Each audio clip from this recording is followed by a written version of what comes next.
So Tottenham are playing against Chelsea tomorrow at the Tottenham Hotspur Stadium. And knowing this Tottenham, after we've just drawn with Roma, after we've just drawn with Fulham, after we've just got battered by Bournemouth, not score-wise, but performance-wise, we will turn around and we'll probably end up beating Chelsea 4-0. But in the end of the day, that'd be great. I hate Chelsea. I'll be happy on the day. Well done, Spurs. But what's the point?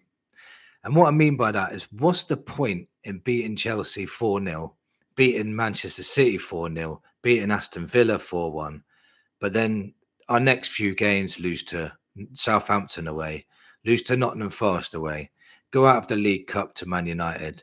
What is the point of putting in a great performance every 4 or 5 games, or just putting in a good performance against a higher team than you? There's only about 5 teams that are apparently higher than us or better than us. So are we going to lose 30 games this season then? Because we just can't seem to get up for the games like the Bournemouths, like the Fulhams. We just don't seem to get up for it. And I'm not disrespecting those teams. But what I mean is, we're not just losing or drawing, we're putting in pathetic performances. It's the performances. If we put in a good performance against Bournemouth and still lost, then fair enough. Well done, Bournemouth. Bournemouth weren't even at their best to beat us. And we're expected to now go to Chelsea, beat them. Everyone will be on a high again, just for us to be on a low again when we lose to Southampton or lose to Rangers in the Europa League. That could happen too. I won't put anything past these players anymore. In my last video, I said the players are not playing for Ange anymore. And that's very clear to see. We may have Van der Ven back. We may have Romero back. But it's not going to make a difference if the players are not going to play. If they've made a decision now that they don't want Ange anywhere near their club, then what can we do? Like, as Spurs fans, we want to back this manager. We've seen some fantastic football from the same players, by the way. How can you play really great football? And by the way, if you want to blame Ange, why do they play really good football then? Because they're playing his system. When they can't be bothered to run and when they can't be bothered to have intensity, that's exactly what Ange Ball is. That's when we lose. So these players, like, I've been told by a lot of my audience and my subscribers, they comment to me all the time. They're very loyal people and they just love their club. And they just tell me all the time that the squad's not good enough. And when I see performances like the Bournemouth game the other day, that makes me believe them. But then when we play against like Man City and batter them, I think, oh no, they are good enough.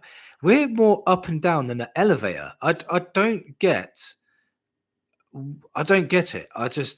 This is the weirdest season I've ever known as a Tottenham fan. I've been a fan for over 30 years.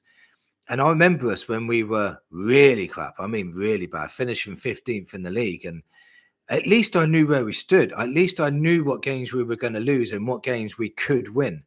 I knew that. But this season, how can you put in brilliant performances and then put in really crap ones?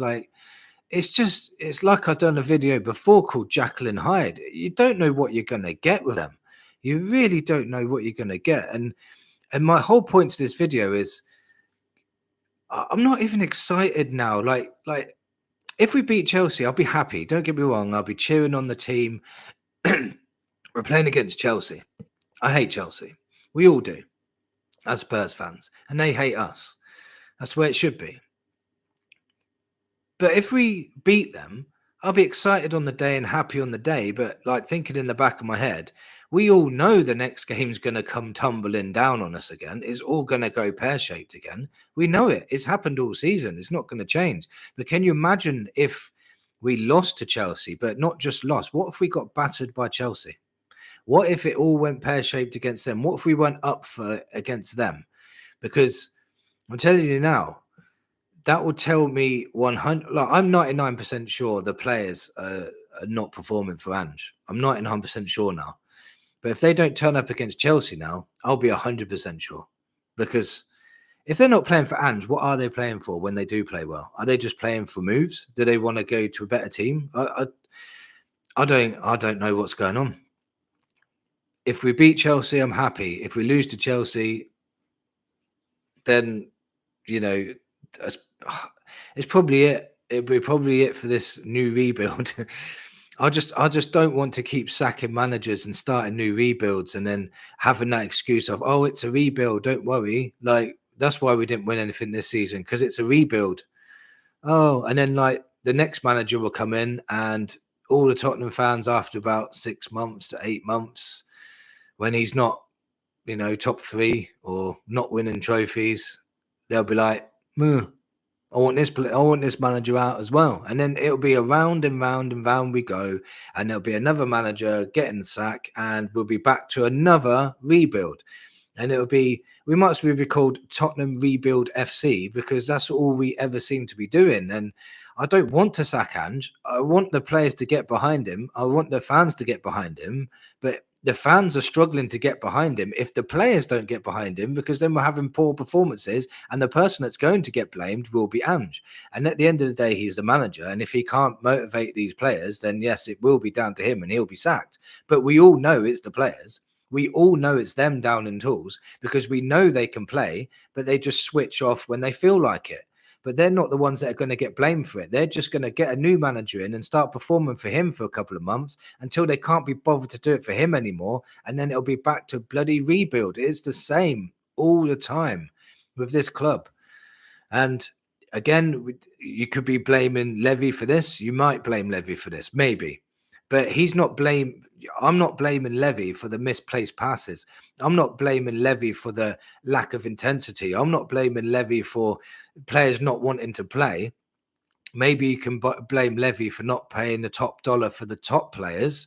That's what you can blame him for, because we're not buying top players. We're buying potentially top players, which, don't get me wrong, I think Archie Gray is going to be a very, very good player. After watching him at Bournemouth, out of position at right back and playing a very, very good game, probably the only good player on the pitch, in my opinion.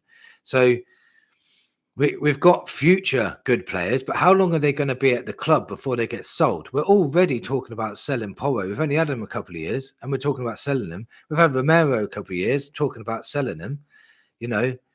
When the players do get good, are we just going to sell them? Are we going to go back to a selling club again? So again, that is Levy. So there's so much now that the Spurs fan base are worried about. It's hard to find positives.